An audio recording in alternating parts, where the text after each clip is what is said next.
Do you want a chance to win a custom playmat of Excite tonight in our new Scrubbly giveaway tournament as a guest duelist?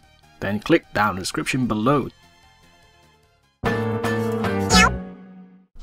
Hello friends, welcome back to another YGOPro video. This time we'll be looking up a deck debuting in Spirit Warriors called the Weather, or Weathery as they were called back in OCG. There's a bit of a name change just to make it more simple, I guess, or more complicated, I don't know. The deck is quite interesting as it revolves around the mechanics of banishing monsters as cost and having continuous spells and trap cards that gives them effects when they are adjacent to it, like in the same column, and if they are on the column on the left and the right of the column where the spell and trap card is. So that's like the first thing you gotta notice when you're playing this deck. It's the first time that's actually a thing, I think, unless there's an old card that does the same thing. Now this deck you gotta think carefully where you place your monsters. Although every standby phase, if you use their effects as cost, they do come back. The main card of the deck is the snow. I forgot to mention that every single one of them represent a type of weather. There's like thunder, snow, rain. There's even a rainbow, which is the link monster. Very hard to summon the link monster, but it's a really good link monster. We'll talk about that in a bit. But the main card of the deck is the snow spell card, which lets you add, it doesn't actually, it gives them effects to add by banishing themselves. And the snow monster, which has 0 attack but very decent defense, which can activate on normal summon a snow, not the snow, just any of the Weathery spells and trap, continuous spell or trap card directly from the deck. It doesn't activate it, it plays it from the deck to the field, which means that the deck already plays around its cards like anti-spell fragrance and stuff because it doesn't activate the cards. Nice thing about this deck is it's got some synergy with stupid floodgates like Limb Fissure, as I said, anti-spell fragrance, maybe even like Rivalry of Warlords because they're all fairies, I believe, and stuff like Skill Drain, all those nasty continuous spells and trap cards, because it's a cost to banish them for the effect, so it works on the Skill Drain, funnily enough.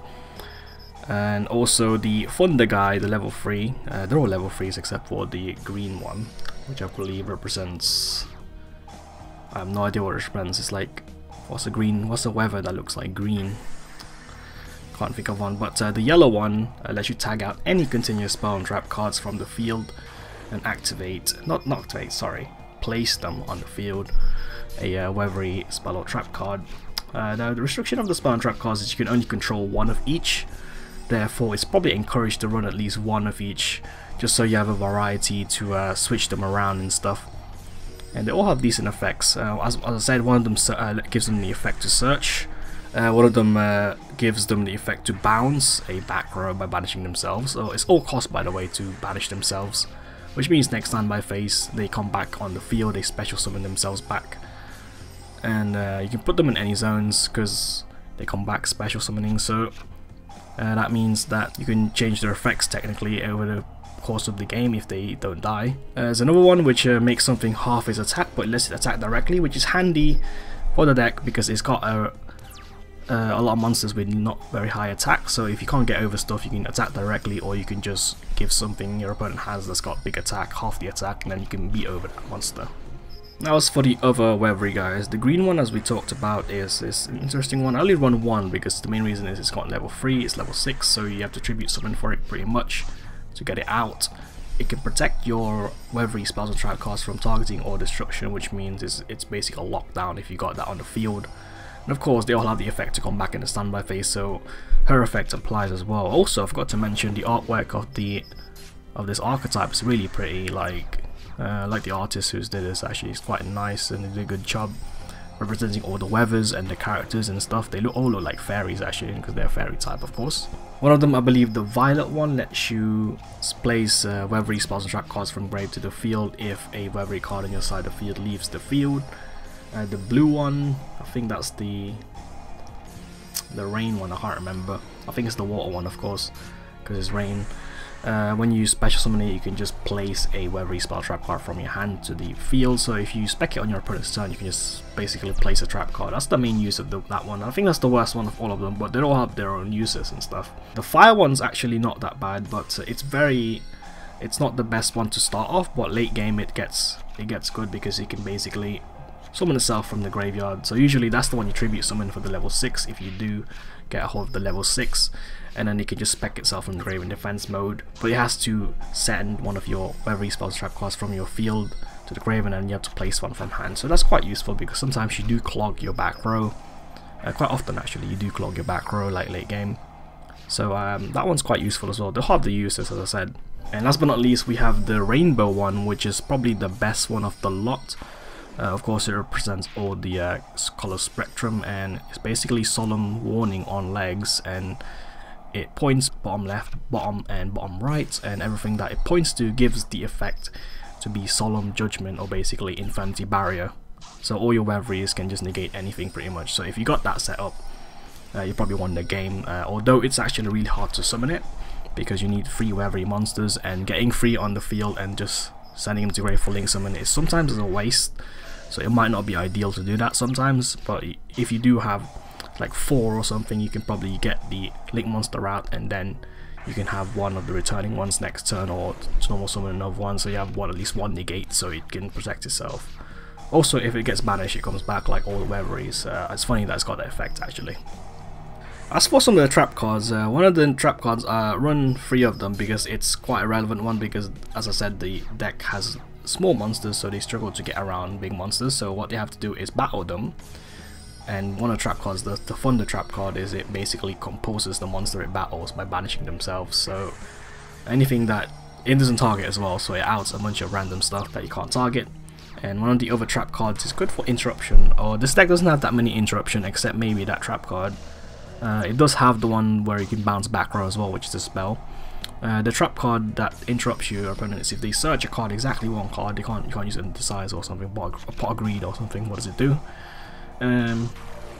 Basically the thing they search, so let's say they use Terraforming to search like any field spell, you use the trap card, and the trap card gives them the ability to banish the card they search, and then they have to draw, the player who does it has to draw another one. So it works under your own cards as well. Therefore it combos quite well with the snow spell if you want to do that, but usually I use it against the opponent to interrupt them. So they say to search a good monster, that gets banished immediately, so it's part of the combo piece, then they draw a random card, which could be a bad thing, but it's usually a good thing for you if it happens. Our deck barely goes into the extract, as I mentioned, because you don't really want to get rid of your monsters on the field, unless if you're making the boss monster the rainbow spectrum person. So what I've done is, I think this is what most people have done, is they've like teched in monsters that can be summoned using back row, so you don't need to get rid of monsters to tribute summon or link summon or Xyz or whatever. So stuff like Masterpiece, there was also the Hamon and Uria, the one that tributes trap cards. Uria's not as good because you don't have as many trap cards in the deck compared to spells, but Hamon's legit.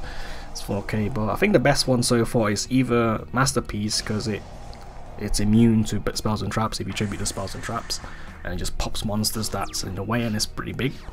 And there's also, I've not tried this one out, but there was Metatron, the true Draco combatant. Some builds do run that one, and that's quite an interesting one, but the only problem with that is you need 3 tributes to normal summon, and you can tribute monsters and spells and trap cards for that one. It's basically a Masterpiece. I think this was Masterpiece before the actual Masterpiece got released. Unless if it was in the same set, I'm not quite sure. But if that one leaves the field, it summons like a Fusion, Synchro, or Xyz or something, and then you can summon any of them from your extra deck. And you can probably summon like Last War from another opponent. I don't know, it's quite weird, but I never really tried it out. But Masterpiece, the Draco Slaying King, there's like 4 Masterpieces in the game, and it's hard to define it, but we know the actual Masterpiece, the one still at 3.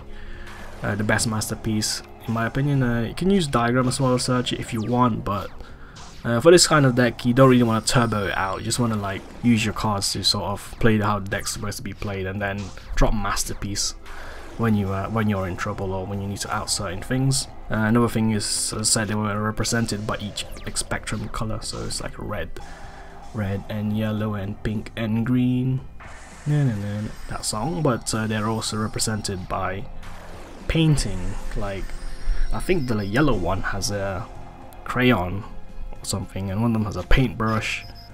I know the rainbow one's got a palette, and it looks quite nice, the artwork and stuff. It just suits the archetype. It's one of the nicest looking archetype you can play.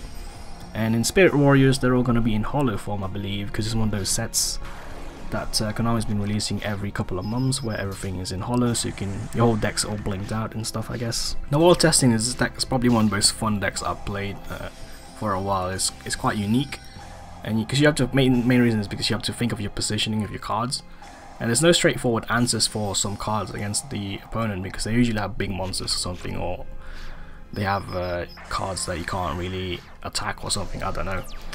So that's one of the main problems of the deck, is it struggles to deal with a lot of stuff, unless if you draw like the boss monster masterpiece, or have like a link monster to out stuff. But usually you don't have a straightforward answer. You can't just make Utopia the Lightning because it's not level 4s, obviously, and you can't just make Tornado Dragons because it's not level 4s, so you can't pop back row, etc. And so that's one of the nice things about the deck, is just, unless if you sort of break or you don't open snow or whatever, you probably have like a long game against your opponent, which is going to be probably enjoyable for you. And if you're playing against this deck, it's probably a pain in the ass dealing with the deck, because they all just come back every standby phase, and they have like really weird effects where it's all cost and stuff. So it's one of those decks that's quite unique and fun to play at the end of the day. So yeah, that's about it for this deck. How do you find it? Are you going to build it when Spirit Warriors is released, or just test it out for a bit on YGOPro? I don't know. But yeah, the full profile which I've used for this video is going to be at the end of the video, and you can also download it for YGOPro links beta if you want. Try it out, it's quite a fun deck, and it's one of the most unique decks coming out soon. So yeah, thanks for watching guys, bye bye.